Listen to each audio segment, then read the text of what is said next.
Ada berbagai macam cara kita membuktikan diri cinta kepada Rasulullah SAW. Pertama dalam hal ibadah, karena diantara syarat kita diterima ibadahnya pertama ikhlas, yang kedua mengikuti Rasulullah. Ibadah, apapun jenis ibadah. Kenapa? Tahun Rasulullah berdakwah mengajarkan tata cara beribadah, caranya ruku, sujud, caranya puasa, itu dalam hal ibadah, baik yang wajib maupun yang sunnah.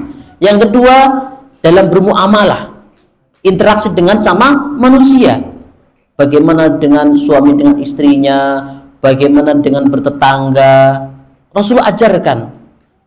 Kenapa? Innama bu'istu liutammima makarimal akhlak. Tidaklah aku diutus ke dunia untuk menyempurnakan akhlak dalam segala hal, bertetangga sampai akhlak rakyat kepada pemimpinnya Rasul ajarkan.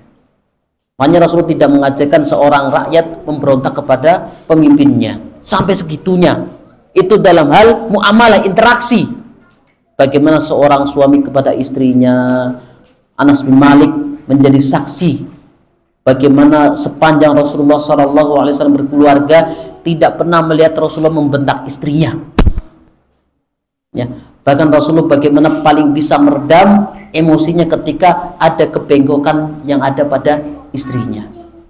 Bagaimana Rasul mengajarkan cara bermuamalah dengan tetangga. Makanya ada seorang wanita cerita kepada Rasulullah, ya Rasulullah, fulana itu ahli ibadah, semua orang tahu dia dermawan, tapi lisannya menyakitkan yang lain. Kata Rasulullah, hiya finnar. Artinya apa? Tetangga itu harus diberikan haknya. Maka sampai pentingnya tetangga dikaitkan dengan akidah.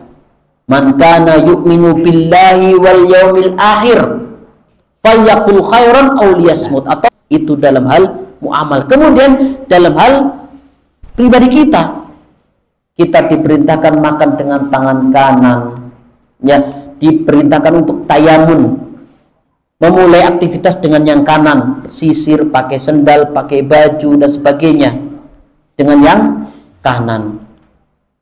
Kita mau masuk kamar mandi, ada adab-adabnya. Sampai masuk kamar mandi saja ada tata caranya. Ya, hampir 10 adab atau tata cara masuk kamar mandi. Masya Allah. Sampai sedetail itu kita membuktikan diri kita cinta kepada Allah. Jadi ada dua hal. Pertama dalam hal ibadah, yang kedua dalam hal muamalah diajarkan. Apalagi dengan Allah Subhanahu wa ta'ala. Kenapa? Kalau kita berbicara tingkatan akhlak yang tertinggi adalah akhlak kepada Allah Subhanahu wa ta'ala. Kemudian akhlak kepada sesama manusia, sampai kepada hewan pun ada akhlaknya. Masya Allah. Kita dengar cerita yang sangat populer, ada dua cerita yang kontradiktif, ya, bertolak belakang. Satu, seorang pelacur masuk surga gara-gara memberi minum seekor anjing. Yang kedua, ada seorang wanita masuk neraka gara-gara membuang kucing dalam karung. Terhadap hewan saja kita diminta untuk berakhlak. Masya Allah. Jadi kehidupan kita lengkap, tuntas disampaikan oleh Rasulullah. Maka wajar kata Rasulullah, siapa yang mengikuti Rasulullah dahulal jannah. Kenapa? Seandainya semua manusia mau mengikuti Rasulullah, damai. Masalahnya terlanjur ada oknum, ya tanda kutip oknum, yang beragama tidak mengikuti Rasulullah, sehingga apa? Maksudnya baik, tapi yang muncul adalah kerusakan. Sehingga terlanjur Islam dicap radikal, Islam dicap teror. Sekarang apa? Tidak maksimal, tidak total mengikuti petunjuk Rasulullah Sallallahu Alaihi Wasallam. Jadi total dalam segala hal, ya, dalam segala kondisi, dalam ibadah maupun muamalah, semua sudah diajarkan. Sehingga apa?